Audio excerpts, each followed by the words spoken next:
Okay, good afternoon. Welcome to CSIS. My name is Jim Lewis, and I'll be moderating this event, which promises to be one of our more interesting panels for some time, particularly on this subject. Let me do brief introductions for the panelists, and then what the format will be is each of them will speak for 5 or 10 minutes or so, and then we'll open it up to Q&A from the floor. So to begin with, we have Kevin Vincent, who's the Chief Counsel of the National Highway Traffic Safety Administration. He's been there since 2009, so that's kind of a long tour for Washington. He was in private practice for 15 years, most recently with Baker Botts here in DC, and before that was in the General Counsel's office at the Air Force. So a lot of experience and one of the key people working on this subject. We have Mike Westra, who's the Connected Vehicle Cybersecurity Technical Lead at Ford. Ford has been one of the leaders in thinking about autonomous vehicles. And I've been hearing from some of the reporters about your cars for a long time, so it'll be great to have Mike, yeah. Including one who said he managed to crash it oh well, it's a long story. We'll skip it. But it was his fault. He's been at Ford for 18 years and has worked on software problems and solutions there on security, and did supercomputing modeling. Is that right? That's what it says here. Yeah, for computer-aided engineering. Oh, that okay, was a couple of jobs back. Yeah. Quite a while ago, but. Okay, well, and has 14 patents either issued or pending, which is pretty impressive. Thanks. Finally, we have John Pescatori, an old friend. John is now at SANS with 35 years of experience. He was at Gartner before then, the Secret Service, NSA at one point, and is one of the gurus on cybersecurity here in Washington. So with that, what I'm going to do then is turn it over to the panelists. We'll start with Kevin, then we'll do Mike, then we'll do John, and then we'll see. Apparently we're going to get questions from the Twitter sphere as well. So at various points we'll get interrupted with people asking things. But Kevin, why don't I start with you? So at NHTSA, we're very bullish and supportive of the idea of autonomous vehicles, or we really like to talk about automated vehicle technologies, because our view is that there's a spectrum here. Everybody wants to focus on the long term when the car will completely drive itself, but it's not ready yet. It'll be ready in a few years, and when it gets there, that will be great. But right now, today, the automated vehicle technologies are being introduced into the fleet. Some have been around for quite some time. Electronic stability control is an elemental building block for automation, and it's already in all your cars. It's mandated by NHTSA, and it was adopted by most of the industry before we ever did the mandate. So we view automation as a combination of different systems in the car that will end up taking the driver out of the loop, and either for certain periods of time or eventually with full autonomy completely out of the loop when that is achieved. In the meantime, though, it can also provide assistance to the driver while the driver remains in the loop, which will be for certainly the short term for some time yet. The driver is going to have to be in the loop driving vehicles. They're not ready to quite drive themselves yet, except for in very carefully defined environments. But getting the driver out of the loop or supplementing the driver while he's in the loop, we view at NHTSA as being very, very important for achieving safety. Our mission safety, the name of the agency is National Highway Traffic Safety Administration. Safety is our name, that's our mission.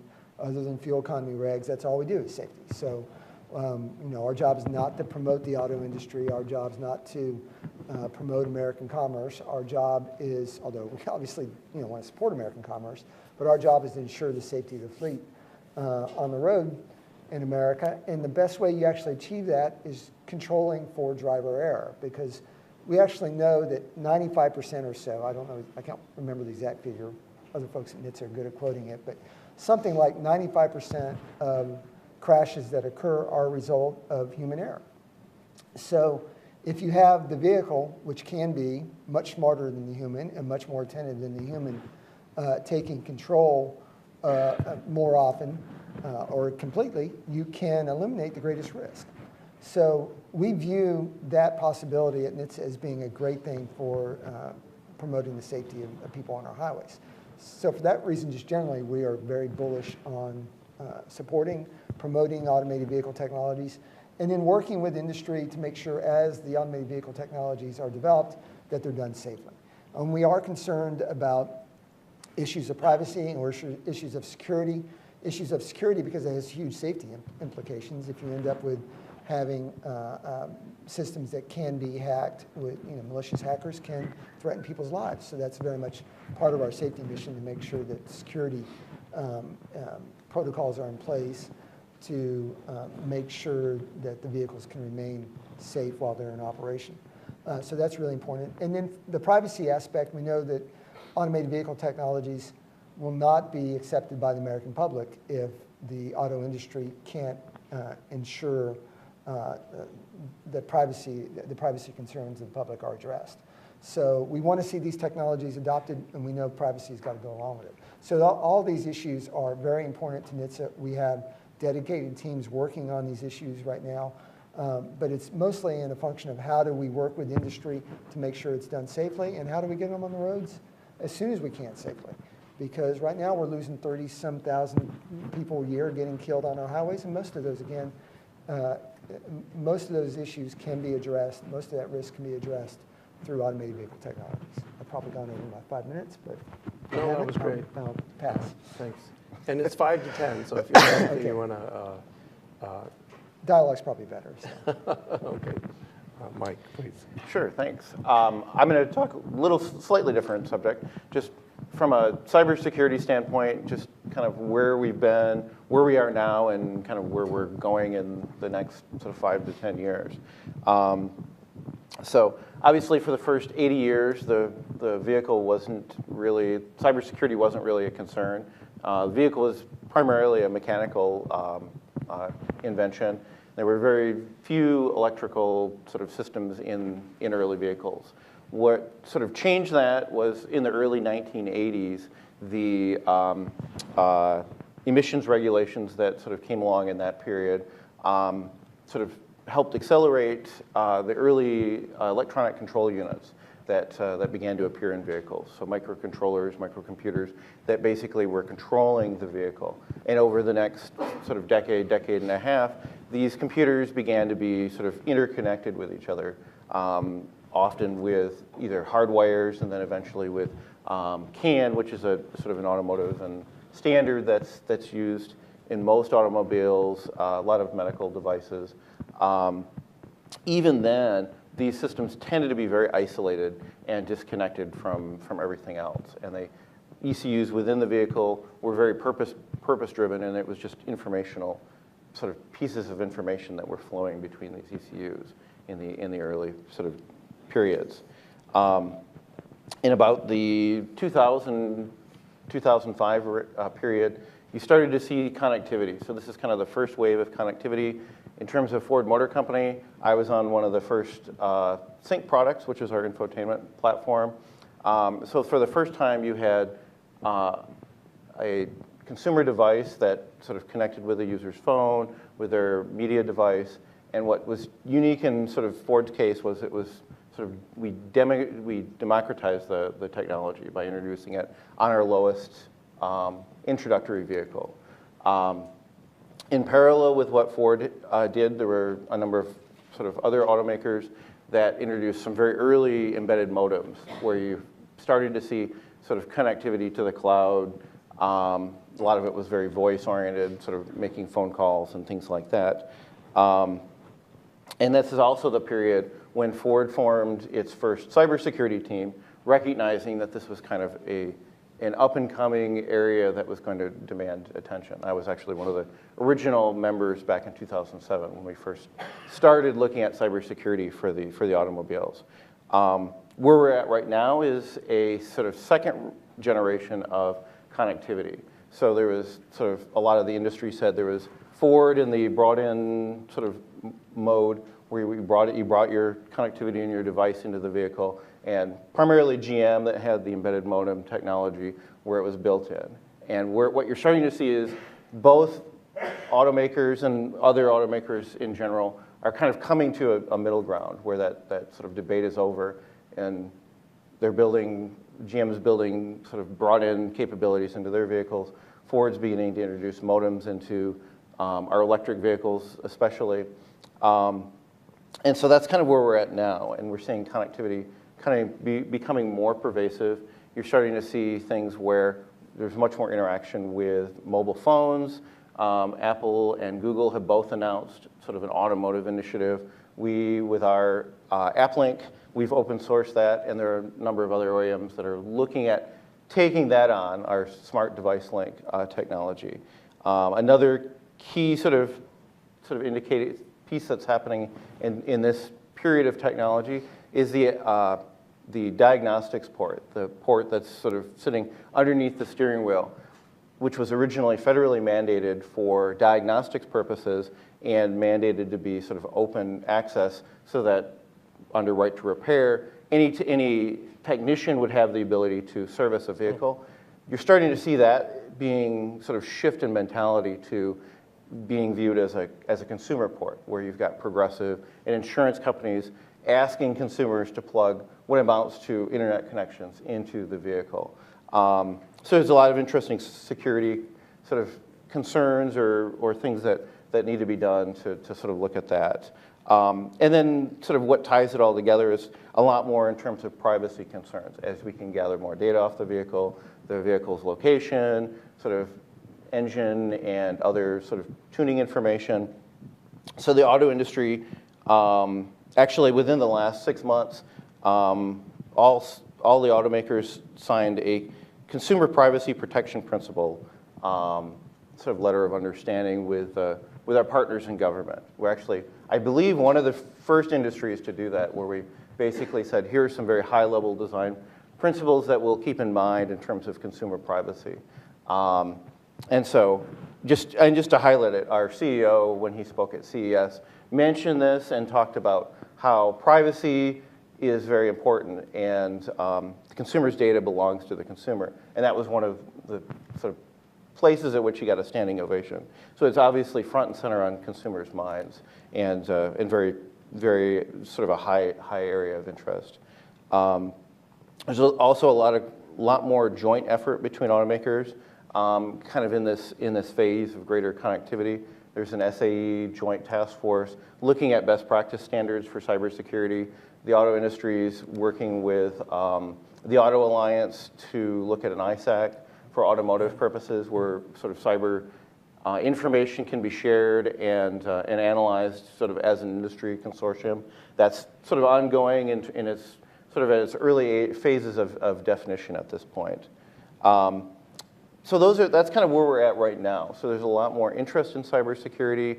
The industry is coming together, sort of looking at what we can do to address sort of the concerns as well as what we might see in the next few years. So some of the key things that we'll see in the next few years: V2V technology, which we're working with NHTSA and Department of Transportation to develop, is a key enabling technology with a promise to save a lot of lives, inform and warn the driver of an impending crash.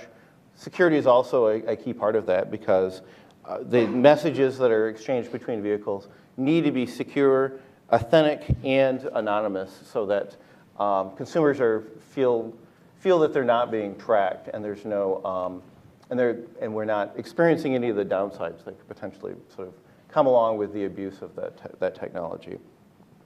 And then the obvious next thing that's sort of coming along is the autonomous vehicle. It's certainly there have been a lot of demonstrations, a lot of things that capture the imagination, from Audi to Google to rumors of Apple looking at doing an autonomous vehicle.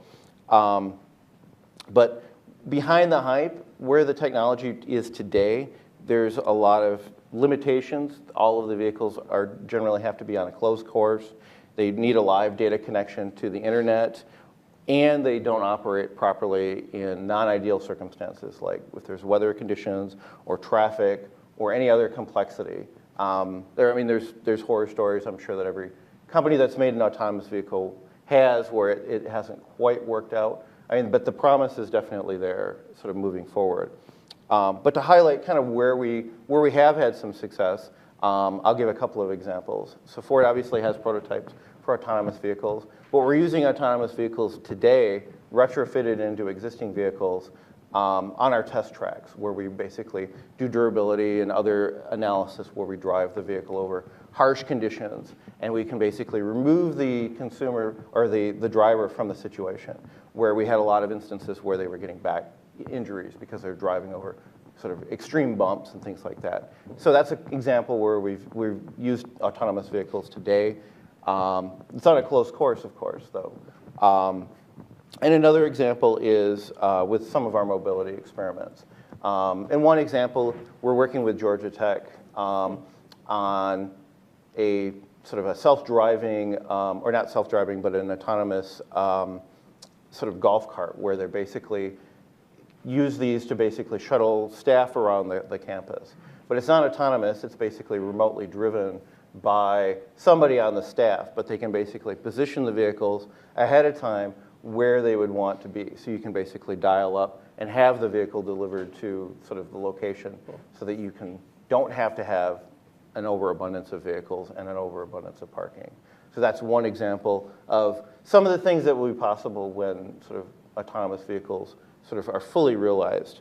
There's a number of sort of interesting areas where we're going to have to, as both an industry and a society, answer some questions about autonomous vehicles. Where we are today, it's really enabling the driver to drive more safely. As we move into sort of fully autonomous vehicles, we have to ask questions about what will happen to sort of employment rates, especially in trucking and some of these other industries where potentially we don't need the drivers. What happens to those folks that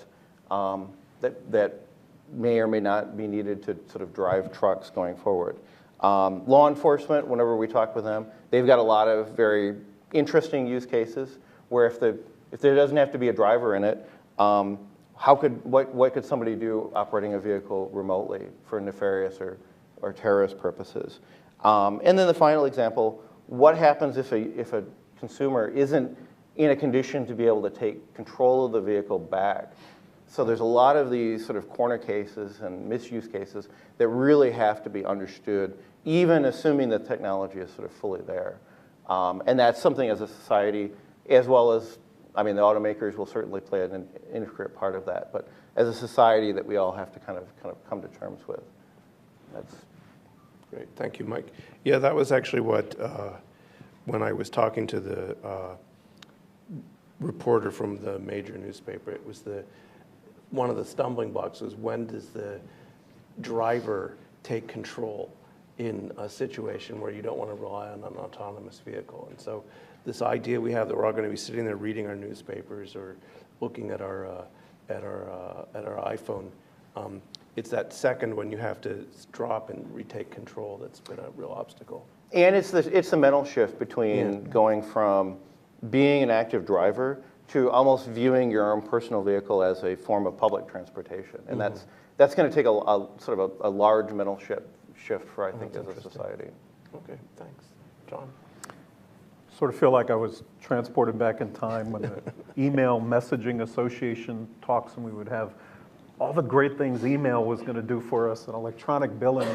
And you think about now, no reputable company, every reputable company says, we'll never ask you for sensitive stuff over email because of the lack of security that was built in over the years as email exploded. So I'm going to start at the sort of broader Internet of Things level and sort of zero down on the automotive side. You know, when you think about it, we've spent a lot of years trying to secure general purpose computers, right? Windows computers, Unix, Linux.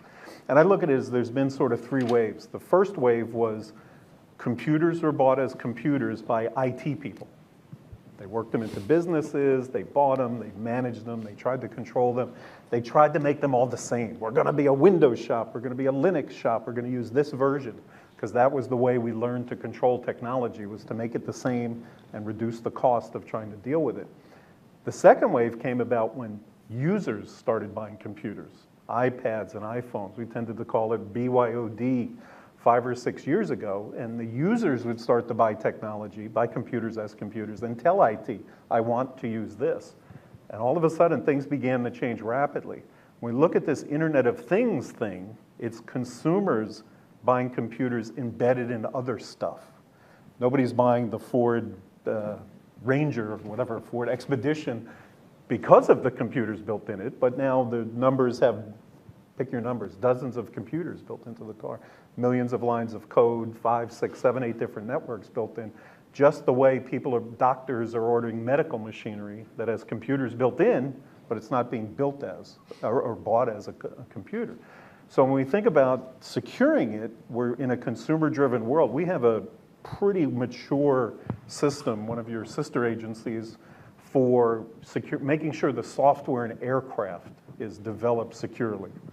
And aircraft mainframes stay around for, what, 40 years? The 737, 20-year life cycles, we can do that.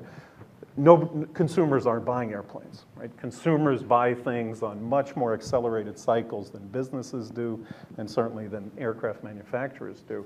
So we have this issue of the fundamental way Internet of things are bought is changing. It's consumer driven. It's going to be heterogeneous. Consumers are not saying, I want to use this car because it uses this operating system and all that. It'll be different in every car.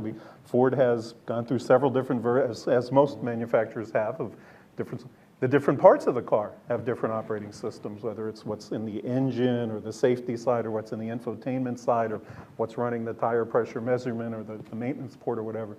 So the things we're buying are actually have their own networks and their own number of systems. They're pretty complex beasts already when you start looking at just the automotive side.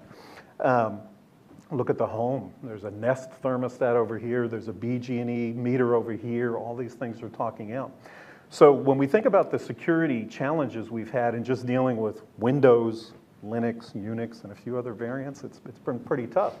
When we got to that BYOD generation, what did consumers choose? We actually found the Apple iPhone has sort of died. How many people here are using an iPhone? How many are using a Windows phone? Wow, that's the biggest number yet. How many are using an Android or Google type phone? All right, about the same. Think about how much more the Android phones today look like iPhones. Remember when the Android phones first came out, you could load any software. Google had a campaign. Droid does. It can do anything. We don't lock you down like that Apple does, where it forces you to use apps that are in this app store. You can do everything. Look today, Google Play is on by default.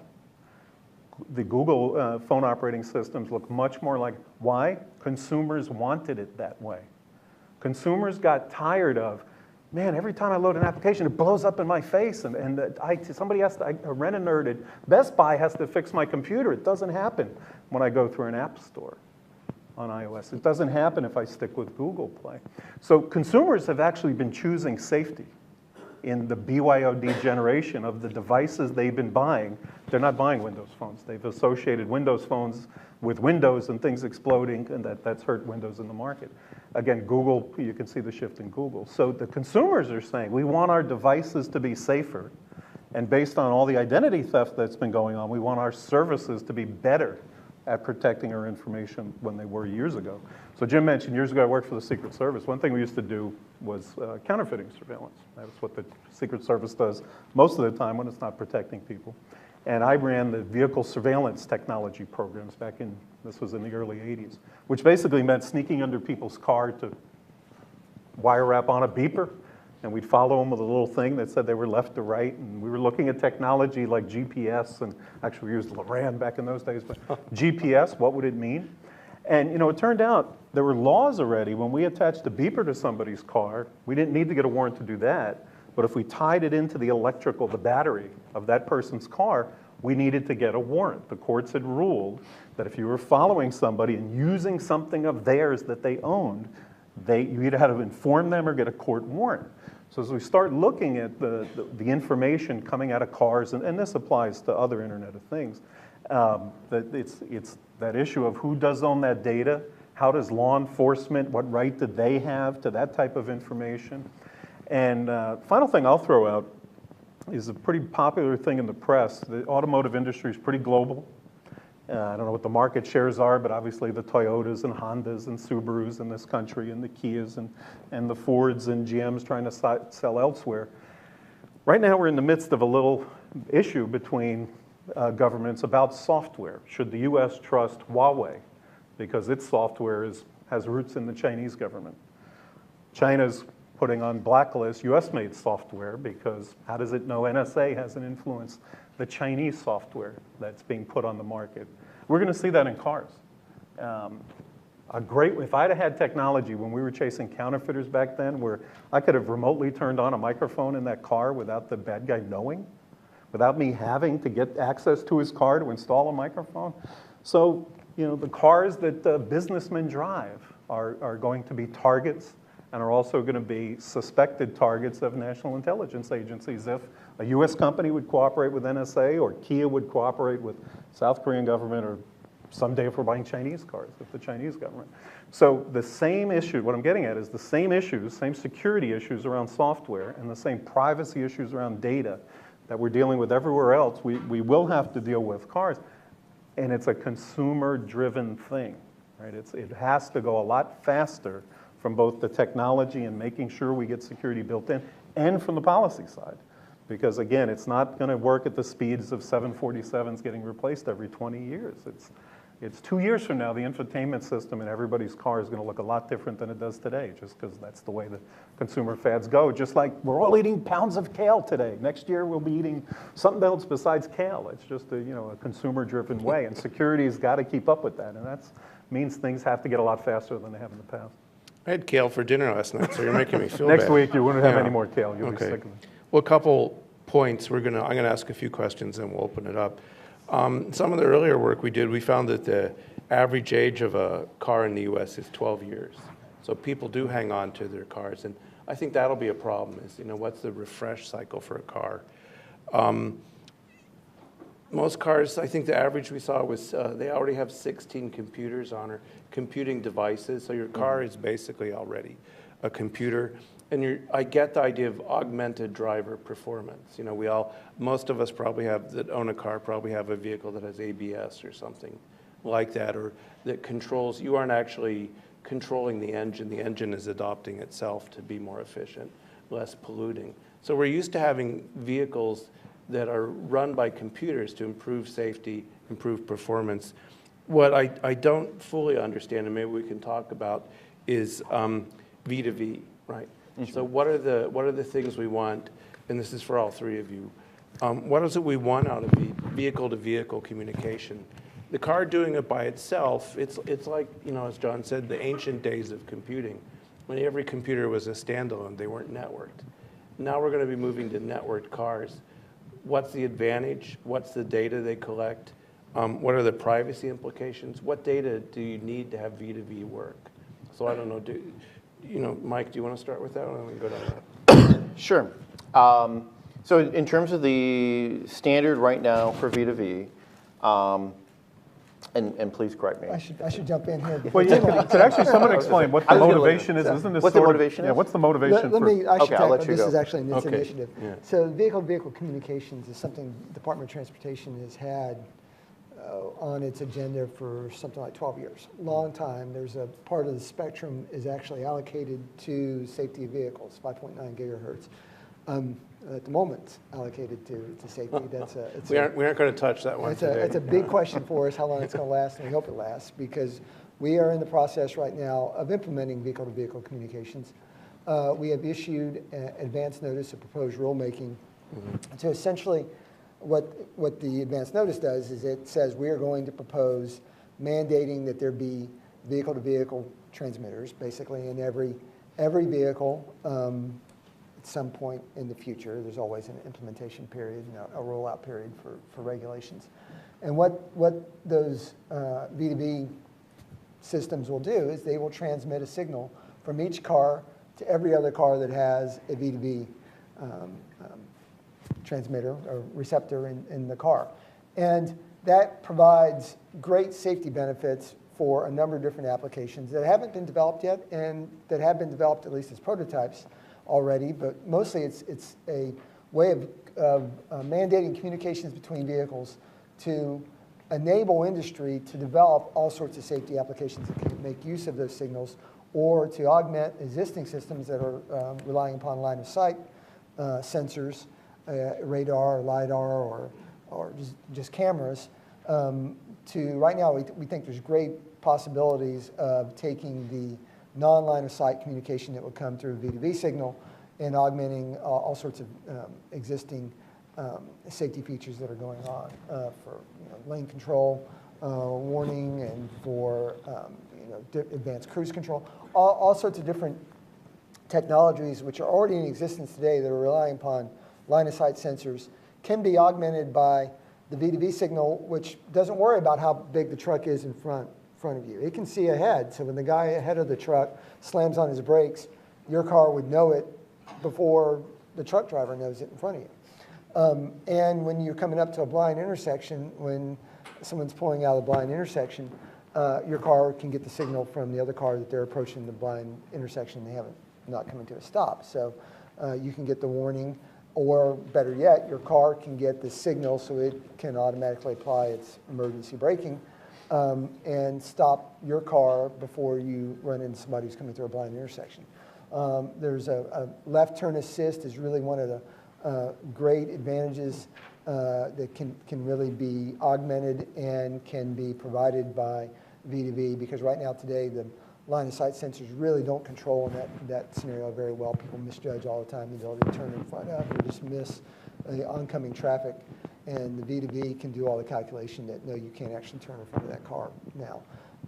So there are a number of applications that we know right now from our testing that we're doing and from working with industry hold huge promise if you have the V2V communications going from each car. Now, there's a lot of wrinkles here. One is that cars are on the road for 12 or 13 years. That means even if you mandate tomorrow that every new car have a V2V signal in it, there's going to be plenty of cars that are on the road that won't have the V2V radios. I guess essentially you can call them radios, but anyway, the V2V transmitters in the vehicles. So this is going to be something that incrementally is going to roll out as we go into the future. But it is a reality right now today that we can do it. Now, there are some wrinkles. Security is a big issue here. So security credentials management system and how we're going to, not the technically how to make it work, but how do you pay for and how do you manage the security credential management system is really a big issue for us right now in NHTSA. And we actually issued it wasn't the advanced notice of proposed rulemaking, but we issued a request for comments or request for information from the industry seeking suggestions really from industry about how can you manage and how can you and how can, with our help, can we all implement this security credentials management system. And we're analyzing right now the responses we got to that request for information. We're going to be moving forward to the next step for V2V will be to issue the notice of proposed rulemaking, and then of course the final step on that will be a final rulemaking where we will mandate vehicle-to-vehicle communications. All sorts of things could go wrong. Spectrum could go away is the first order thing we're worried about going wrong. The security credentials management system, no one may ever step up to where that can actually be implemented, and until that occurs, we won't be able to make this work. Or you could have all sorts of other issues could arise as part of the rulemaking, and perhaps we'll never get there. But we think it holds huge promise, and we think it's going to happen. When I say we, it's not just NHTSA. You can chime in on behalf of Ford, the rest of the industry, auto industry, almost universally. I wouldn't say every automaker. There's a couple that are kind of naysayers in this, but almost all the automakers are quite enthusiastic about the potentials for V2V to enhance the security of their automobiles. And it also offers great promise for things that go beyond security. It originally started as a way of enhancing mobility, about how do you control for traffic. If you can have a lot of communication ahead of time about where are the traffic jams as you're driving down the highway, it does allow you to control for those traffic jams. So it has great potential to actually increase mobility, has great environmental benefits potential. It has great ways of dealing with weather ahead, so you can get reports back about how many cars ahead of you actually have the windshields wipers going. You can make a pretty good prediction about whether you're running in the rain or not. So there's all sorts of different information that can be transmitted through V2V, which has great safety implications, but also has great benefit to enhance mobility and environmental benefits for the country. Great. And I could go on about V2V, and there's a lot of details here, but I actually stole your time. I think you did a great job of summarizing sort of the use cases and kind of where the status is. From an OEM perspective, I know that the supply base is sort of tooling up to under the assumption that it's moving forward. I know the organization CAMP is continuing their proofs of concept. They've successfully done a multi-year study in Ann Arbor where they've outfitted several thousand vehicles with the technology. This year is a big year because they're building out the SCMS, or the security management system. So that's kind of where things stand now, and I think you did a great job summarizing. Yeah, from a security perspective, we've had this for years in the military called identify friend or foe, devices on each plane, and loads of security issues to make sure the bad guys couldn't pretend to be a friend and so on. So that credentials management side is a huge issue. It's a huge issue where people drive their cars from different states into other states, and traditionally the license plates and driver's license are a states' rights thing. And it's one of the reasons I mentioned email. We don't have strong credentials for email. We don't have the federal government giving us credentials to do electronic anything. So when we start talking about sort of federal mandates on credentials, we quickly run into that good old electric third rail problem on who's who on the internet.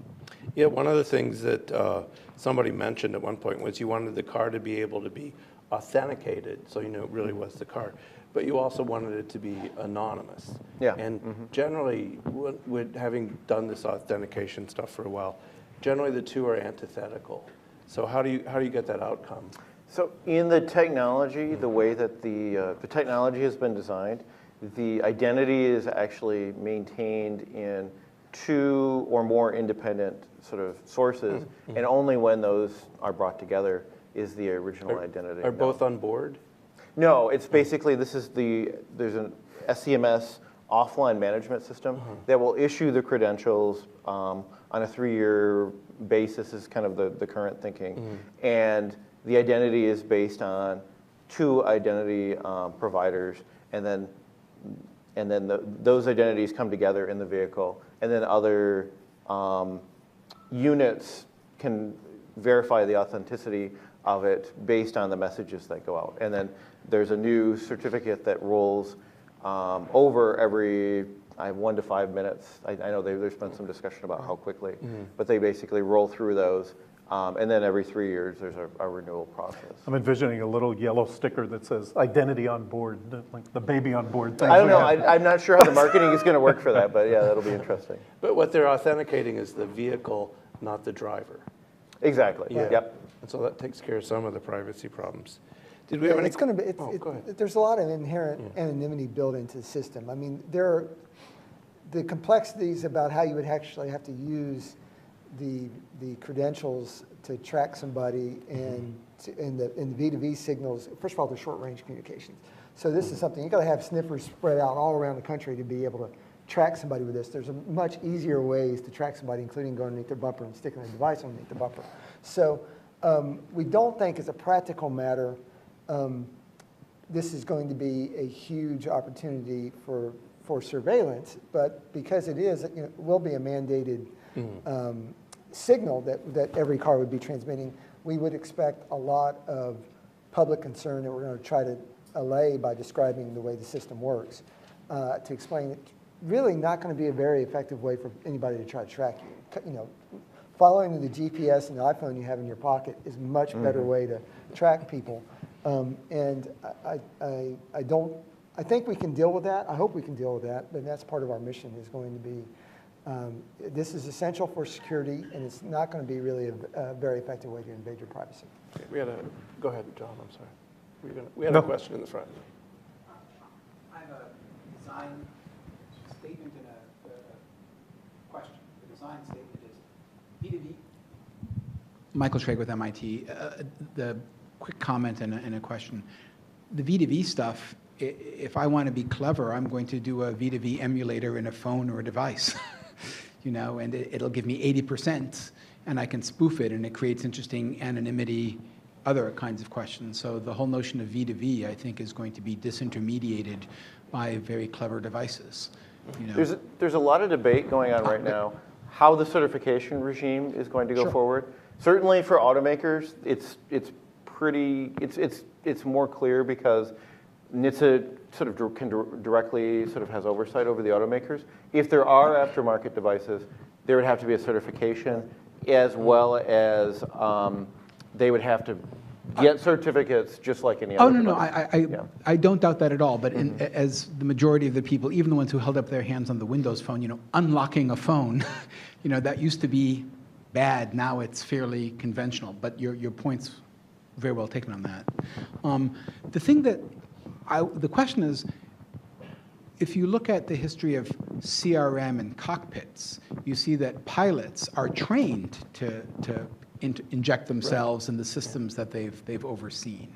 And I'm just curious about how you see education and training being evolved and what efforts you all are doing in prototyping that. And that ties into the other question, which is one of the things that really transformed airline safety was identifying near misses as a criteria, because near misses are by definition a bad thing. And I just see all manner of near misses and new metrics emerging that could lead to congestion design, highway redesign, forcing people to slow down or speed up in certain areas. So more systemically, what kind of interesting research agendas have spun off from the kind of V2V and investments you all have been making? Well, let me talk a little bit about one of our major research areas at NHTSA, and that's dealing with the human-machine interface. For both the question of the handoff, when the car is operating autonomously and when the driver has to come back in the loop, and also as the automated vehicle technologies are developing before they get to full autonomy, as the driver relates to the information that comes in. A lot of the stuff which is going to come from B2B will start out as just warnings, for instance. It's going to absolutely require the driver to react. And the human-machine interface about the best way to design the information coming in from B2B or from the sensors for the other automated vehicle technologies is really critical. You want to make sure you're not adding to the distraction load. That's already an issue for the agencies, trying to make sure that you don't have so much going on with the electronics in the car that the driver's concentrating all the time. Yeah. So, or what we used to call busy cockpit. Yeah. So. And I have right now. I have an electric vehicle, so there's a lot going on that I watch. I like to watch. Whether I'm in EV mode or whether I'm using it's gasoline. So that's fascinating to me. I spend too much time looking at the screen, trying to figure out which drive I'm on. And it's not safe. And so we need to think about what is the information that's being presented to the driver and how much of it is going to actually promote safety and how much is going to detract from safety. And we all have abilities to tune our radio while we're driving. So we're never going to get to the point of where people have a single task of only driving. I mean, that would be ideal, but it's not realistic. So the question is, what is the acceptable distraction load that can occur? So we're trying to control that, but it's really very complex, the whole question of a handoff. Sure. Do you have a metric underway for determining cognitive load, that basically the car senses, no, you can't turn on the radio because our predictive algorithms say you won't be able to respond to anything bad that happens if you have the radio on? I think some of the automakers have that. We have, we always have ideas about what are the good metrics, but they're just research projects. So there's nothing imminent on this because, we don't know the answers yet, but we have a lot of people looking at the questions. Okay. Go ahead. Steve Winters, local researcher. Ages ago, there were all those studies where they, compared flow on highways to fluid flow and figured out, what the ideal speed would be for the cars to get through, and then studied the bunch ups. And in Japan, for years they've had systems where during the very high usage of the highways, they broadcast, what the situation is. They've got monitoring things for hundreds of miles. They control the on-ramps, so they won't actually even let people go on the highway just to keep those bunch-ups from getting bunched up. I'm just wondering, given that Japan has been thinking about this for a long time, what sort of suggestions or influences are coming from that part of the world to this thinking?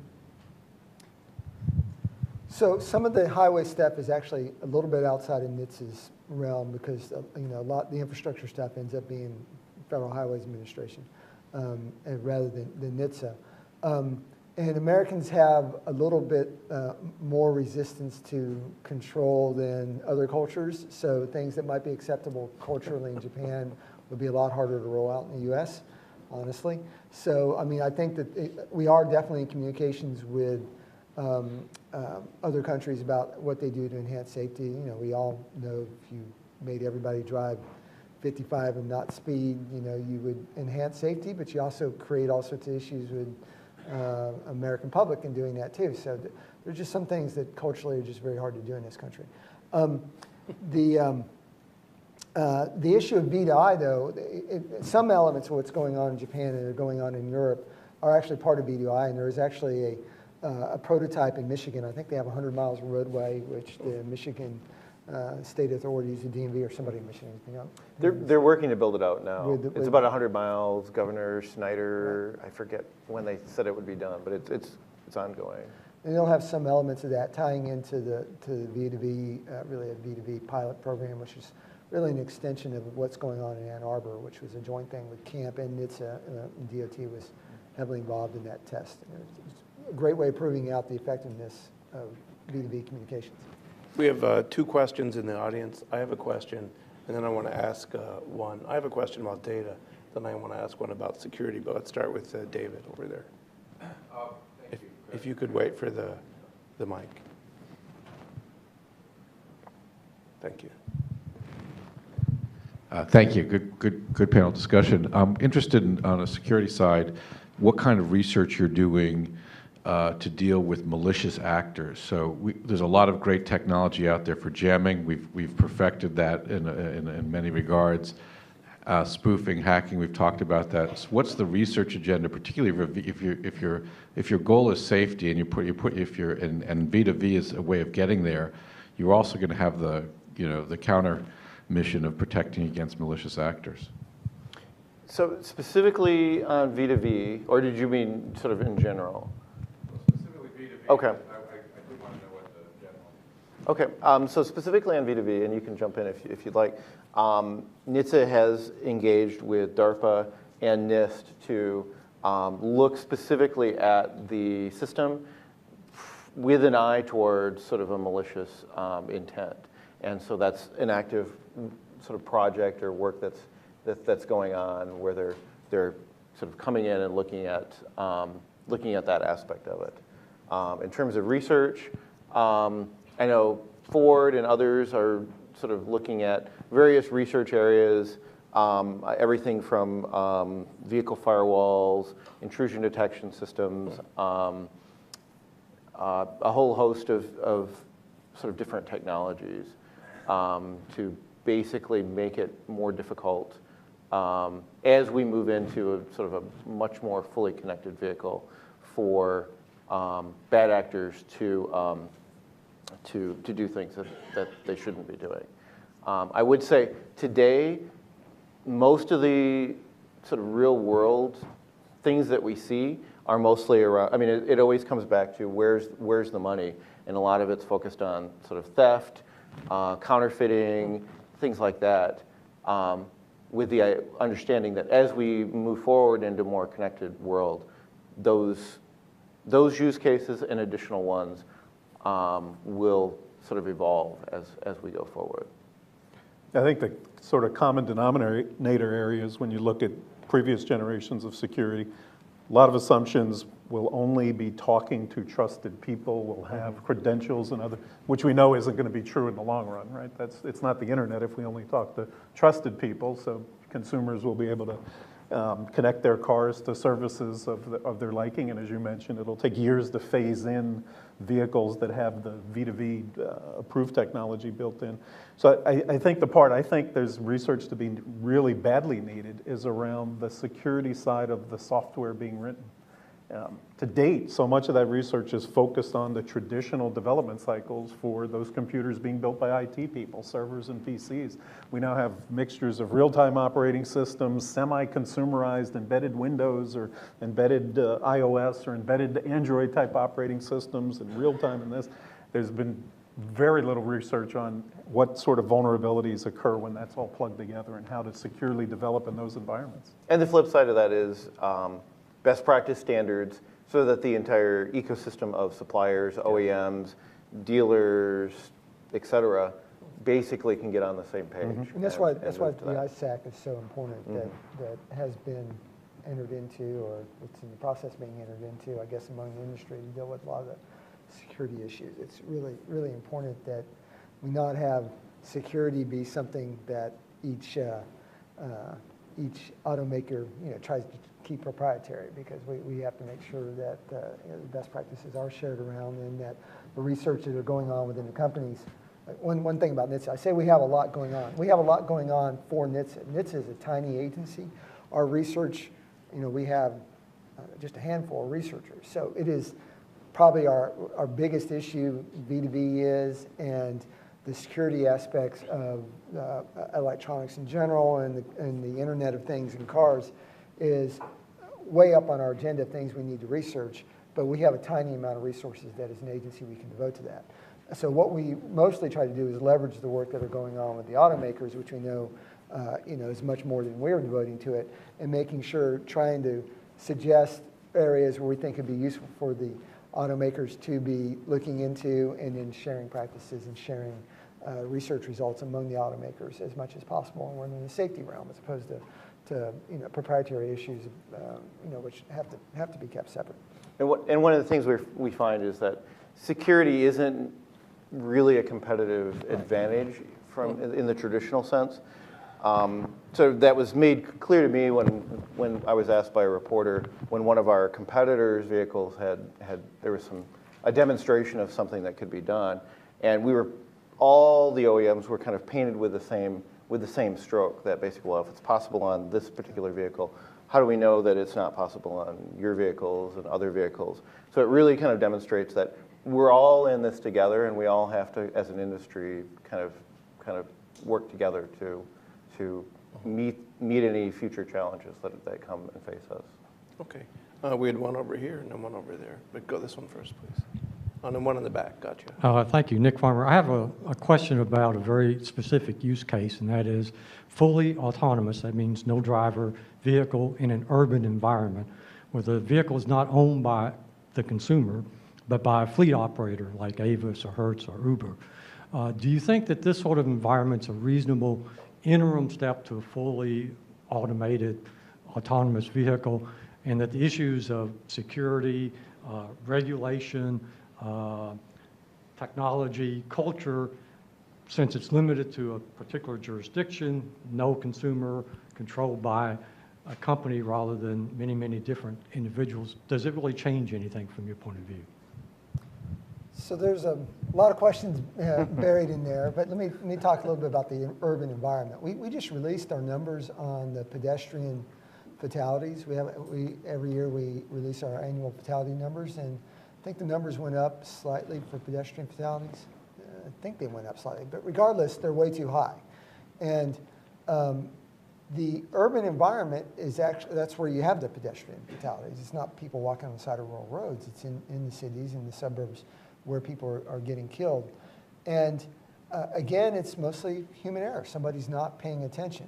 So we actually think making the car smarter, providing automated vehicle technologies, the pedestrian crash avoidance mitigation, PCAM, is one of the early use cases we think provides one of the greatest utility that'll be enabled by V2V, and that is being developed right now with sensor technologies right now today. And we want to encourage that very much, because we think we can save a lot of lives in the urban environment by getting automated vehicle technologies. And if you do solve the problem of having the fully autonomous car being able to operate in that very complex urban environment, and it's very complex. It's going to take more work to be able to operate safely for that fully autonomous car, but it'll get there. And when it does, it's going to be safer than the cars we have on the road right now today. So we actually view this as being a great opportunity, the urban environment, for autonomy and for automated vehicle technologies. Okay, go ahead. Yeah, Barry Brindell. In listening to this, I was thinking about how you prioritize to do the work that goes along with this. For example, not a fully autonomous, but just going back to where you are now. If I think of like cities as large nodes, complex nodes, and then highways connecting them, then it seems like it would be a lot simpler to start working on the open highways to start implementing some of these things rather than diving into the middle of a city and all its complexities of driving through New York, for example, Manhattan, for example. Then I think about open highways, like the Jersey Turnpike is notorious for having 100-car collisions in the fog. So I can see great benefit in saying that, hey, there's an accident up ahead, and maybe you save 99 or 98 of the 100 cars from hitting each other. And then the other part that goes with this is in defense work, it's usually a likelihood versus consequence of accidents. So in order to prioritize, so you're looking at that kind of a model to say, well, this is not likely, but it's a very bad consequence or whatever. So how, I guess the question is, what's the architecture and how you're approaching all these different forces that are working with together to come up with some answers in the short term? And I'm sure you have limited resources to do it, so that's another issue that goes with this. So there's about 6 or 7 things in there. So pick whatever you want to talk about. I think the short term is, it's really about semi-autonomous driving. Things like safer cruise control with sort of forward-looking, safe following, the ability to slow down and stop, warn, like you had indicated in fog conditions. V2V will address sort of a lot of those pieces of it. And it might even help with congestion as the vehicles can more effectively communicate with each other. Going into sort of fully autonomous, it may well be that you see fleets and especially sort of trucking lines would make the initial sort of large investments because the technology will be likely quite expensive and they can justify sort of a larger investment before sort of automakers try to democratize the technology where it's available to sort of everybody. So I think that's you'll see an evolution of it. You'll already see a lot of the semi-autonomous today in high and mid-range vehicles. You'll see more of that, and then as it gets sort of closer to being more fully autonomous, it'll be probably in more of the fleet space. I mean, certainly the Europeans are looking, their view of autonomy was focused very much on fleet applications. And you can see being able to solve the cost problem with fleets pretty easy. And you also can control the environment a lot better with fleets. They have designated routes. That makes it a lot easier than typical passenger car, which is liable to go anywhere, including, like I say, driving on dirt roads back in Alabama is going to be a very complicated issue for. I'm from Alabama, that's why I always mention that. For a lot of the applications, a lot of the ideas of how to achieve autonomy. Do you ever get there? I don't know, but if you have a designated route ahead of time, you can actually do autonomous vehicle today. Yeah, from just a quick security perspective, think about all the years the FAA's been working on free flight, where the planes will. Yeah. Meanwhile, there's been 12 generations of infotainment systems in the plane that get more sophisticated each year. I think the earlier security issues we'll see from both the privacy and are really going to be around that infotainment side of the vehicles, not on autonomous or V2V or any of the stuff we're talking about. Although I think spoofing would be attractive. We're getting a lot of questions, but I'll just throw that out. That if it's a signal, I would think I could spoof it in some way to get either some malicious advantage or just to have all the lights turn green when I was driving home or something. I don't know. In any case, we had a question in the back. We have multiple questions. So.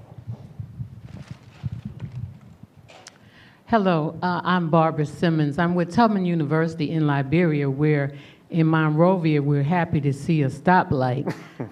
The area I live in, which is rural, there are no stoplights. But since I've been here, I've rented some cars that were driving me crazy because they were so technologically advanced.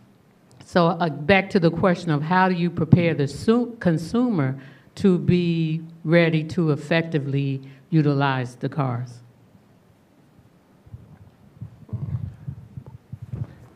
Well, I'll throw out an opposite. It's not prepare the consumer, but when airbags went into cars, into the steering wheels, there was a huge market. People would break into your car and steal your airbag. Because then you'd have to have it replaced, and they would sell these airbags to the repair places that were going to put them into your car. So you start looking at the value of the electronics that are in cars, whether it's the radios. I don't think it was Liberia, but one of the African countries put in traffic lights that were, or traffic lights and street lights that were cellularly controlled and had SIM cards in them. People climbed the poles to steal the SIM cards because there was a market for that. So we're starting to actually look at, I'm not going to break into your car to steal your iPhone anymore. I'm going to steal the things that are built into the car. Well, I was watching the news last night, and they had a thing in Ohio where people stealing the copper wire and telephone lines, and how it's... Just knocked the internet out in Arizona.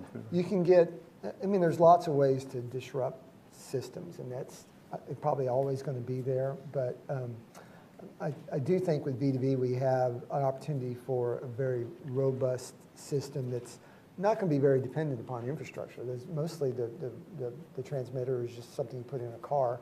You're going to have some infrastructure for the SCMS and for the credentials, as part of that. But I think it does have great promise to not be as susceptible to some of these issues as other things. I mean, if you break into a car, you can do a lot of bad things to a car. Right now, a lot of the hacking that's been shown by the different things that reach the media still involve physical access to the car in the first place in order to hack those. I know eventually it's going to be able to be done completely remotely without even getting physical access, and that is the risk, and we're all going to be focused on. But right now, there's a huge amount of concern about an issue, but little real-world evidence that it's happening yet. But it's going to be happening, so we all want to control for it. We don't want to say it's not there, but we also don't want to be paralyzed by the fear of the security risk here and to not move forward on the great safety potential that this has offered. And one other thing about the complexity of the electronics, we do want to encourage, and that's part of our distraction, everybody to think about how to make the car smarter and less distracting. And right now, a lot of things we're talking about with automated vehicle technologies will enable that car to do something without requiring the driver to even understand what's going on. Automatic emergency braking has great potential to either apply the brakes, or when you, even better, or even more likely, when you hit the brakes, to make sure you apply enough brake force to actually stop your car. Because that turns out, we've done a lot of research, a lot of people don't hit their brakes hard enough when they need to stop their car. And you have great opportunity to have the car make all the calculations that the human can't, or has been proven to generally not do correctly. So it makes it less important for the driver to really understand maybe some of the things they're going to be doing as we implement automated vehicle technologies. I know there's a lot of questions out there, but I want to throw one in here because it was what I thought of at the end of the presentations. We talked a little bit about a research agenda and how you could use this data to improve vehicle performance, driver safety. But to do that, you have to aggregate the data, right? So one of the issues would be, when you think of the data that's being generated by a car, that will be generated by cars, how do you aggregate it? Who holds it? Is it the manufacturer? Is it the insurance company? Does there have to be a consumer agreement? And then to get the benefits, you may have to have data aggregation. Does that mean maybe people might have to give up a little bit of privacy to get a safer driving environment? So out of the principles that the automakers sort of have agreed to, these include the ability to collect information based on the use cases that the consumer has explicitly opted into. Mm-hmm. So I'll use the example of our offboard sort of navigation system. So when the user uses that feature, obviously the back-end systems need the GPS location. And the first time that that's used, the user is informed that, hey, we need your GPS location to do this, to sort of perform this operation. In terms of aggregating the data, the principles also sort of talk a little bit about that in terms of the need to aggregate the data for sort of and anonymize the data for sort of automakers to improve the product. But in terms of selling the data with sort of specific customer markers, that would be something that either would be forbidden or it would be something that the consumer would have to explicitly opt into. In terms of who owns the data, the consumer sort of clearly would own the data. And there's a lot of debate right now in terms of how and who that data would be shared with. I know the insurance companies have had sort of a strong opinion that they should sort of own and have access to that data. From an automaker's point of view, that I think would be up to the consumer to decide if that's something that they would want to do or not. So when you talk about the aggregate data, the question in my mind is it anonymized? I hate that word, I always say it wrong, anonymized, or not, because I don't really think there's going to be a huge amount of privacy concerns. By definition, if it's anonymized, there's going to be great commercial value to different people for that aggregate data. There's certainly great safety value from NHTSA's perspective of getting all the aggregate data. So the question in our mind is, how do you make sure it is anonymized so you don't get then, and you can assure the public it is in fact anonymized, so you then don't have resistance to, from our standpoint, the aggregation of data for safety purposes, or from however industry wants to use the data. If in fact it's been not tied back to individual consumers, most of the issues go away, I think. So the question is, how do you provide those assurances? Either that they've opted in, they know they've opted in, not because of something buried in the fine print, but it's something very clear, opt-in. So one thing we talked about with the industry when we met with them on their privacy statement, with their privacy, what's the title for the document? Privacy agreement or Consumer Privacy Protection Principles. Principles, yes. So we've talked to the industry about the privacy principles, and we think they're really critical as the industry continues to adopt the new technologies. But we want to make sure it's quite clear to the consumers when they are opting in and that they have the option of opting out. And as long as everything that's being collected is anonymized or it's being clearly collected with the consumer's permission, I think that will make a lot of these issues go away. There's also a global aspect to that. Our definition of consumer privacy is very different than the Europeans' definition. Yep. And what's considered private data shifts as you go to different regions. And the definition of opt-in here tends to be, if we can trick them into opting in, they opted in, versus very different. Europeans got to be so I think there's definitely going to be issues around in a global market is what certain manufacturers agree is privacy. Does that meet the global definition? But on that, we made it quite clear, and I think the principles are pretty clear on this, actually, that the idea is not just something buried in the fine print. What you're talking about with tricking people into opting in will not be acceptable. It's going to have that gentleman mentioned the rental car agencies being the first to try this out. Tell me it's not going to be buried in the fine print of the rental car agreement? None of us can ever. I think we have 4 questions, but just before we leave this one, does having aggregate databases somewhere change the security profile in some way that we need to think about, John? What would you? So we're going to have piles of data. It'll be anonymized to some extent. Will it be anonymized when it leaves the car? Yeah. Okay. Because it's actually only collecting the security credential. It doesn't even collect your VIN. So that V2V doesn't know the VIN. Certainly doesn't know the driver's name, doesn't know the VIN. All it knows it's got a valid security credential that was issued by the security credential manager. On that side of things, I think a lot of the privacy fears more are convincing people that privacy is first. I really do think it's that info entertainment side where there's much more lucrative information for criminal aspects and other things going after the data, the buying preferences. We also have, we're all getting used to accepting ads to get things for free.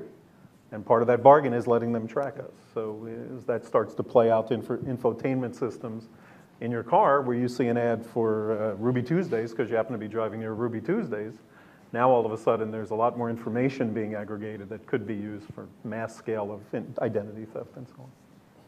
It's kind of a frightening thought. I'll just go around the room real quick, and that'll be easy. So we'll start here, and then we'll go. Good afternoon. Dave Weitzel from MITRE and supporting the NIST, NCC, OEF, FRDC. Also Vice Chair of the Privacy and Computer Crime Committee of the ABA. It seems you talked a bit about aggregation, not so much about big data. You haven't talked about advanced persistent threat, which I think is coming right at you. I'd like to also mention that Metcalfe's law advantages the attacker as well as the person trying to defend. But I want to turn to the privacy side. You talk about privacy principles, and I commend the industry for making that step. But privacy principles don't mean much if they don't get to privacy engineering. How are we going to make sure that the engineers that take this next step make sure they're paying attention to security engineering and privacy engineering at the same time? Well, I'll take first stab at a couple of those. I mean, SANS is a big training company, and that's certainly been part of the biggest demand, fastest growth is how to train developers. We have a Securing the Developer program. That's one of the fastest ones to say. How can they be thinking about security concepts when they're writing code the way they're used to writing code, not that it's some separate thing. I think that this area, the whole Internet of Things, complicates that. Again, as I mentioned, it's not everybody using the rational development environment writing, million line of code systems. It's real-time operators, these tools, those tools, different sets of libraries. So I think there's you mentioned the ISAC, there needs to be industry-specific efforts to say, as a common way of both the independent software vendors that write things for our platforms and our developers, that we do have that security-specific training. Just on a couple other things you mentioned, APT, for the 3 people in the world who might not know what that means, Advanced Persistent Threat, has tended to mean China attacking the US.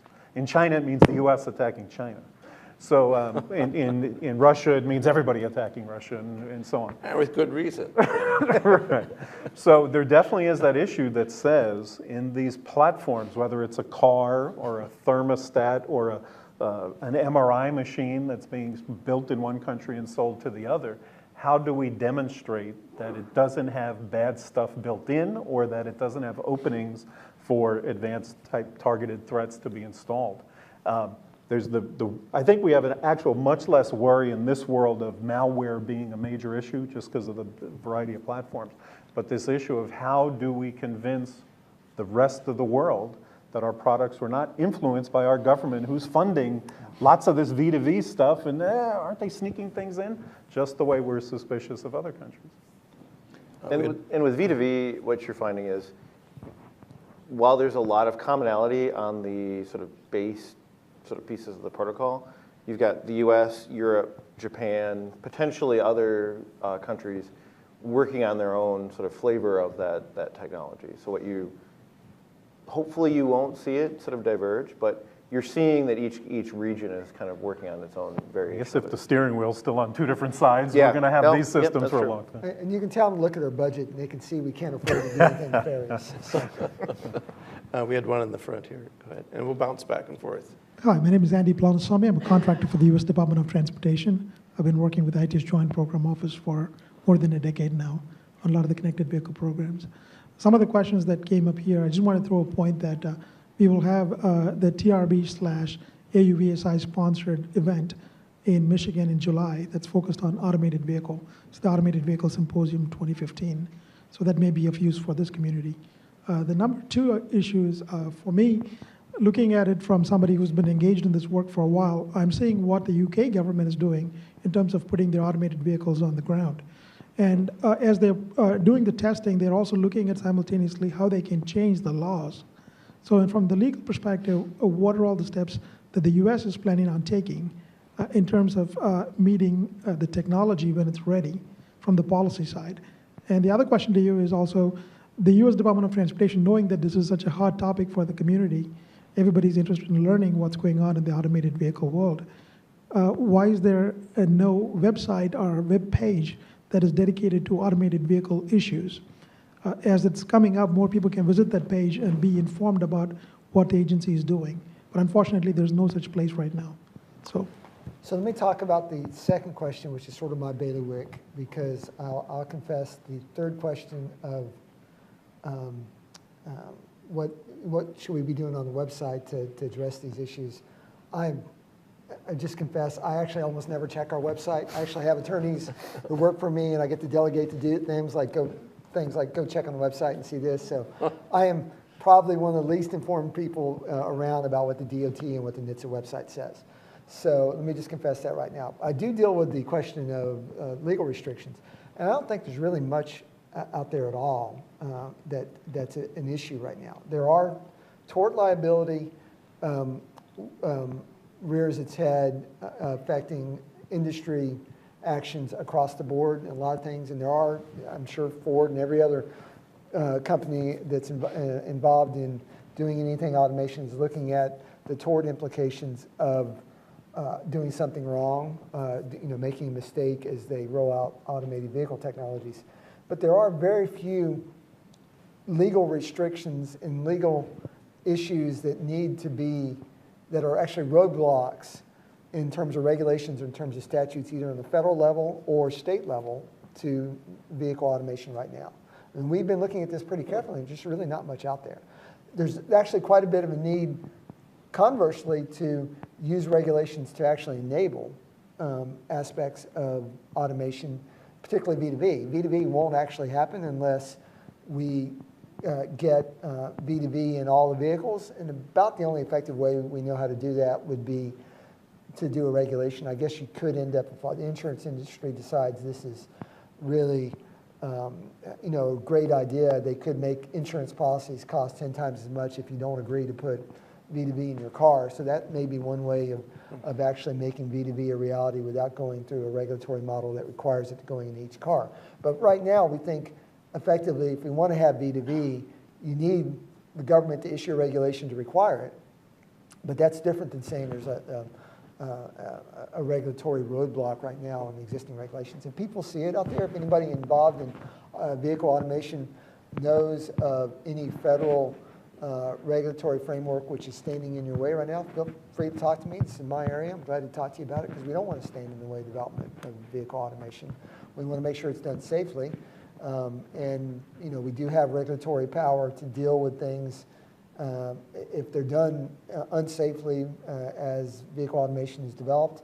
And we have authority to deal with defects. If someone could certainly roll out a defective automated vehicle technology, and we would deal with it under a normal defect authority. But that's not to say there's any requirement to clear a roadblock right now. Okay. Well, I just want to ask one quick follow-up question.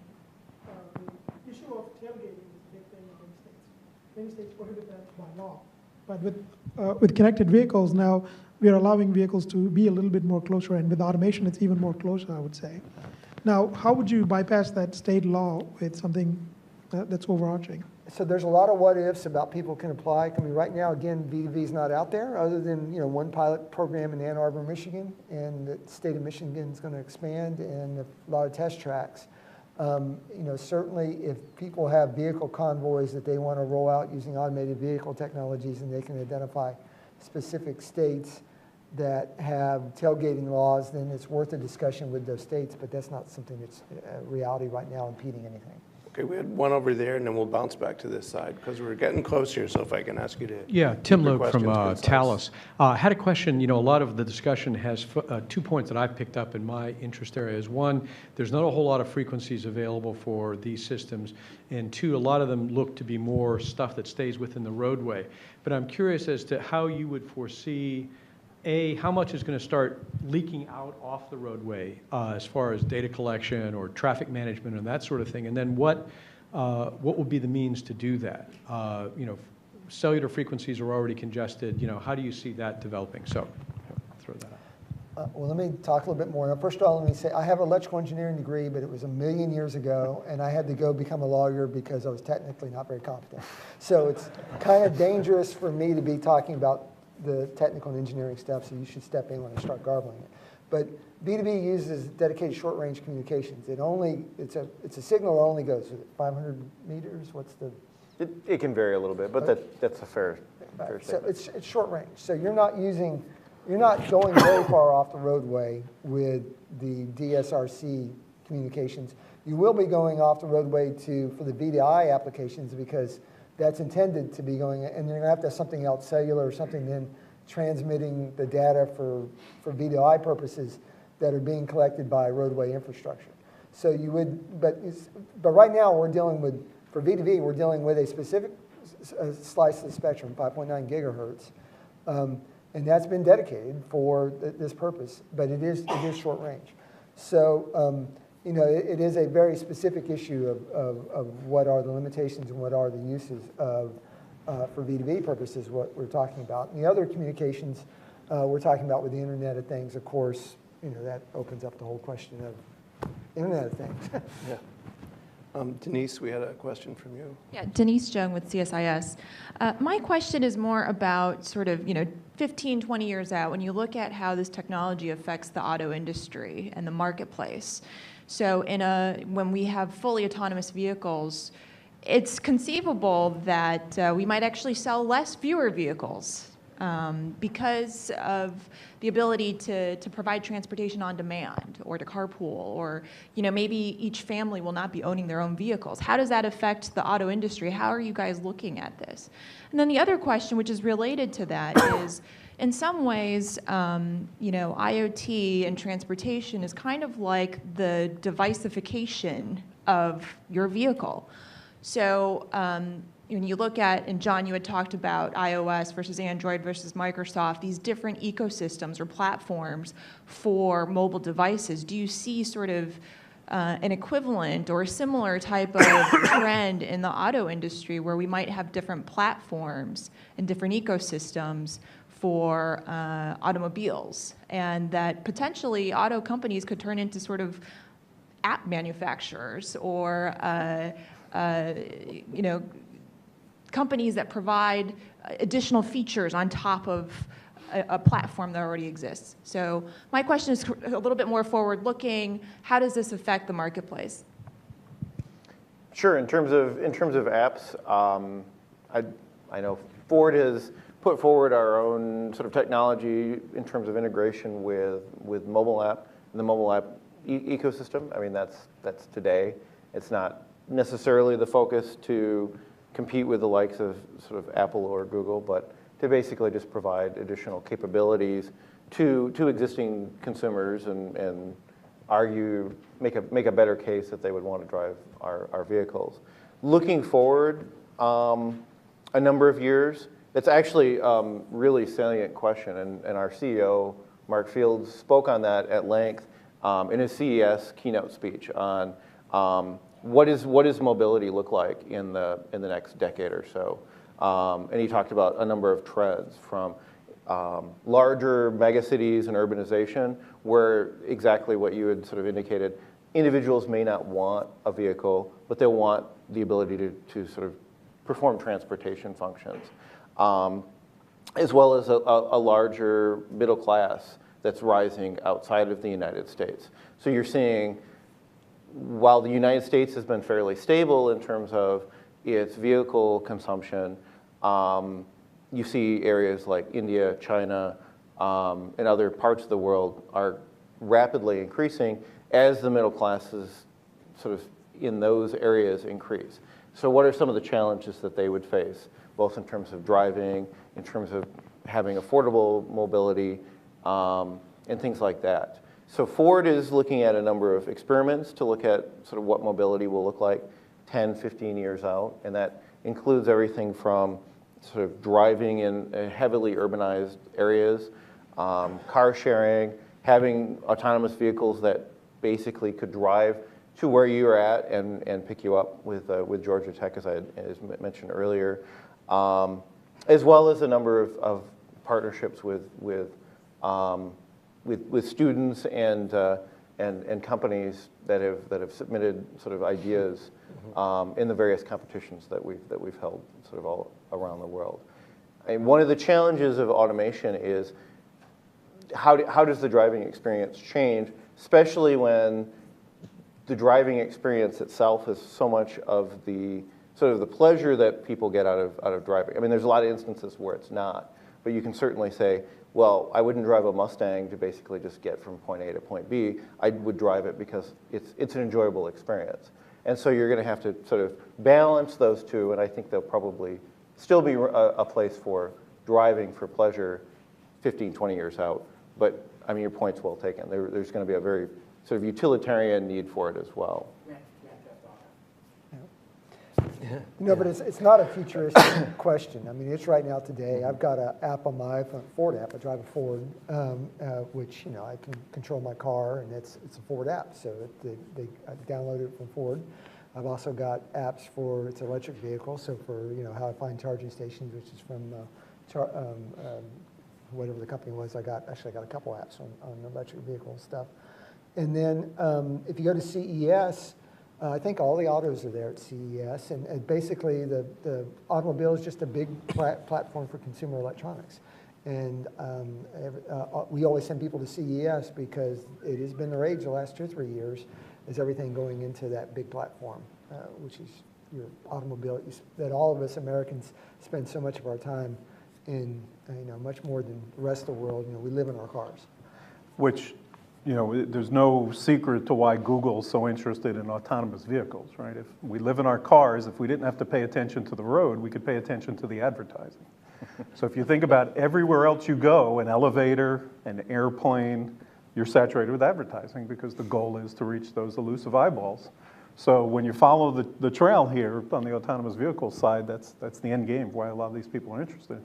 Until the society and the technology really catches up to that, those infotainment systems, when you start looking at the revenue GM OnStar or Ford's equivalent or other things can bring in over the 12-year life cycle of the car. I don't know what GM actual profit is on selling a car, but if you divide that by 12 years, selling information services over 12 years to the owner of that car is a significant chunk of revenue. And it's the Apple mentality where historically you sold a car and the consumer had it for 10 years, and then you met them again in 10 years and said, hey, would you like to buy another car? Apple's model, what has been, every year, year and a half, there's a touch point where they'll give you sort of a new upgrade, sort of continually sort of keep yourself sort of instantiated in the consumer's memory. And I think you're seeing that in the automotive space as well, where those infotainment platforms are sort of being refreshed longer than historically has been the case in the automotive industry. So you've got sort of mobile app integration, you've got sort of continual updates to the infotainment systems. It's really about not necessarily selling services, but it's about continually giving consumers new value as they own the vehicle through its lifetime. Well, I know there are more questions out there, but we have reached our allotted time. So this is a panel. Americans love cars. That's what I was taught as a kid. I wonder how that will change. But we could talk about this subject for much longer. Join me in thanking our panel.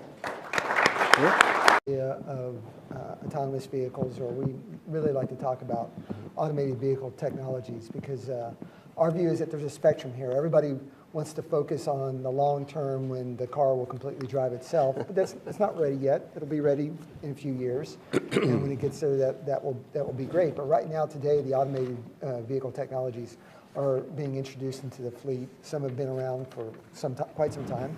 Electronic stability control is an elemental building block for automation, and it's already in all your cars. It's mandated by NHTSA, and it was adopted by most of the industry before we ever did the mandate. So we view automation as a combination of different systems in the car that will end up taking the driver out of the loop, and either for certain periods of time or eventually with full autonomy completely out of the loop when that is achieved. In the meantime, though, it can also provide assistance to the driver while the driver remains in the loop, which will be for certainly the short term for some time yet. The driver is going to have to be in the loop driving vehicles. They're not ready to quite drive themselves yet, except for in very carefully defined environments. But getting the driver out of the loop or supplementing the driver while he's in the loop, we view at NHTSA as being very, very important for achieving safety. Our mission safety, the name of the agency is the National Highway Traffic Safety Administration. Safety is our name, that's our mission. Other than fuel economy regs, that's all we do is safety. So, our job is not to promote the auto industry. Our job is not to promote American commerce. Our job is, although we obviously want to support American commerce, but our job is to ensure the safety of the fleet on the road in America. And the best way you actually achieve that is controlling for driver error, because we actually know that 95% or so, I can't remember the exact figure, other folks at NHTSA are good at quoting it, but something like 95% of crashes that occur are a result of human error. So if you have the vehicle, which can be much smarter than the human and much more attentive than the human, taking control more often, or completely, you can eliminate the greatest risk. So we view that possibility. What you're going to see is both automakers and other automakers in general are kind of coming to a middle ground where that sort of debate is over, and they're building, GM's building sort of brought-in capabilities into their vehicles. Ford's beginning to introduce modems into our electric vehicles especially. And so that's kind of where we're at now, and we're seeing connectivity kind of becoming more pervasive. You're starting to see things where there's much more interaction with mobile phones. Apple and Google have both announced sort of an automotive initiative. We, with our AppLink, we've open sourced that, and there are a number of other OEMs that are looking at taking that on, our smart device link technology.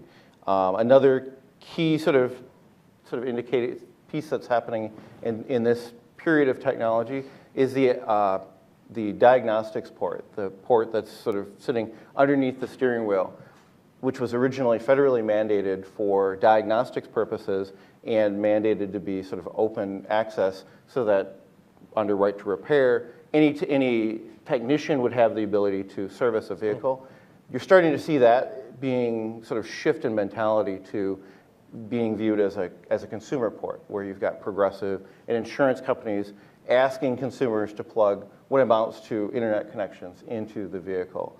So there's a lot of interesting security sort of concerns or things that need to be done to sort of look at that. And then sort of what ties it all together is a lot more in terms of privacy concerns, as we can gather more data off the vehicle's location, sort of engine and other sort of tuning information. So the auto industry, actually within the last 6 months, all the automakers signed a consumer privacy protection principle sort of letter of understanding with our partners in government. We're actually, I believe, one of the first industries to do that, where we basically said, here are some very high-level design principles that we'll keep in mind in terms of consumer privacy. And so, just to highlight it, our CEO, when he spoke at CES, mentioned this and talked about how privacy is very important. Sort of helped accelerate the early electronic control units that began to appear in vehicles. So microcontrollers, microcomputers that basically were controlling the vehicle. And over the next sort of decade and a half, these computers began to be sort of interconnected with each other, often with either hardwires and then eventually with CAN, which is a sort of an automotive and standard that's used in most automobiles, a lot of medical devices. Even then, these systems tended to be very isolated and disconnected from everything else. And ECUs within the vehicle were very purpose-driven, and it was just informational, sort of pieces of information that were flowing between these ECUs in the early sort of periods. In about the 2005 period, you started to see connectivity. So this is kind of the first wave of connectivity. In terms of Ford Motor Company, I was on one of the first sync products, which is our infotainment platform. So for the first time, you had a consumer device that sort of connected with a user's phone, with their media device. And what was unique in sort of Ford's case was it was sort of, we democratized the technology by introducing it on our lowest introductory vehicle. In parallel with what Ford did, there were a number of sort of other automakers that introduced some very early embedded modems, where you started to see sort of connectivity to the cloud. A lot of it was very voice-oriented, sort of making phone calls and things like that. And this is also the period when Ford formed its first cybersecurity team, recognizing that this was kind of an up-and-coming area that was going to demand attention. I was actually one of the original members back in 2007 when we first started looking at cybersecurity for the automobiles. Where we're at right now is a sort of second generation of connectivity. So there was sort of, a lot of the industry said there was Ford in the brought-in sort of mode, where you brought your connectivity and your device into the vehicle, and primarily GM that had the embedded modem technology where it was built in. And what you're starting as being a great thing for promoting the safety of people on our highways. So for that reason, just generally, we are very bullish on supporting, promoting automated vehicle technologies, and then working with industry to make sure as the automated vehicle technologies are developed, that they're done safely. We are concerned about issues of privacy or issues of security. Issues of security because it has huge safety implications if you end up with having systems that can be hacked with, malicious hackers can threaten people's lives. So that's very much part of our safety mission to make sure that security protocols are in place to make sure that the vehicles can remain safe while they're in operation. So that's really important. And then the privacy aspect, we know that automated vehicle technologies will not be accepted by the American public if the auto industry can't ensure the privacy concerns of the public are addressed. So we want to see these technologies adopted, and we know privacy has got to go along with it. So all these issues are very important to NHTSA. We have dedicated teams working on these issues right now, but it's mostly in a function of how do we work with industry to make sure it's done safely, and how do we get them on the roads as soon as we can safely. Because right now we're losing 30-some thousand people a year getting killed on our highways, and most of those, again, most of those issues can be addressed, most of that risk can be addressed through automated vehicle technologies. I've probably gone over my 5 minutes, but No, that was great. I'll pass. Thanks. And it's 5 to 10, so if you have anything you want to... Dialogue's probably better. So. Okay. Mike, please. Sure, thanks. I'm going to talk a little slightly different subject, just from a cybersecurity standpoint, just kind of where we've been, where we are now, and kind of where we're going in the next sort of 5 to 10 years. So obviously for the first 80 years, the vehicle wasn't really, cybersecurity wasn't really a concern. The vehicle is primarily a mechanical invention. There were very few electrical sort of systems in early vehicles. What sort of changed that was in the early 1980s, the emissions regulations that sort of came along in that period. Okay, good afternoon. Welcome to CSIS. My name is Jim Lewis, and I'll be moderating this event, which promises to be one of our more interesting panels for some time, particularly on this subject. Let me do brief introductions for the panelists, and then what the format will be is each of them will speak for 5 or 10 minutes or so, and then we'll open it up to Q&A from the floor. So to begin with, we have Kevin Vincent, who's the Chief Counsel of the National Highway Traffic Safety Administration. He's been there since 2009, so that's kind of a long tour for Washington. He was in private practice for 15 years, most recently with Baker Botts here in DC, and before that was in the General Counsel's office at the Air Force. So a lot of experience and one of the key people working on this subject. We have Mike Westra, who's the Connected Vehicle Cybersecurity Technical Lead at Ford. Ford has been one of the leaders in thinking about autonomous vehicles. And I've been hearing from some of the reporters about your cars for a long time, so it'll be great to have Mike, yeah. Including one who said he managed to crash it oh well, it's a long story, we'll skip it. But it was his fault. He's been at Ford for 18 years and has worked on software problems and solutions there on security, and did supercomputing modeling. Is that right? That's what it says here. Yeah, for computer-aided engineering. Oh, that okay, was a couple of jobs back. Yeah. Quite a while ago, but. Okay, well, and has 14 patents either issued or pending, which is pretty impressive. Thanks. Finally, we have John Pescatori, an old friend. John is now at SANS with 35 years of experience. He was at Gartner before then, the Secret Service, NSA at one point, and is one of the gurus on cybersecurity here in Washington. So with that, what I'm going to do then is turn it over to the panelists. We'll start with Kevin, then we'll do Mike, then we'll do John, and then we'll see. Apparently we're going to get questions from the Twitter sphere as well. So at various points we'll get interrupted with people asking things. But Kevin, why don't I start with you? So at NHTSA, we're very bullish and supportive of the idea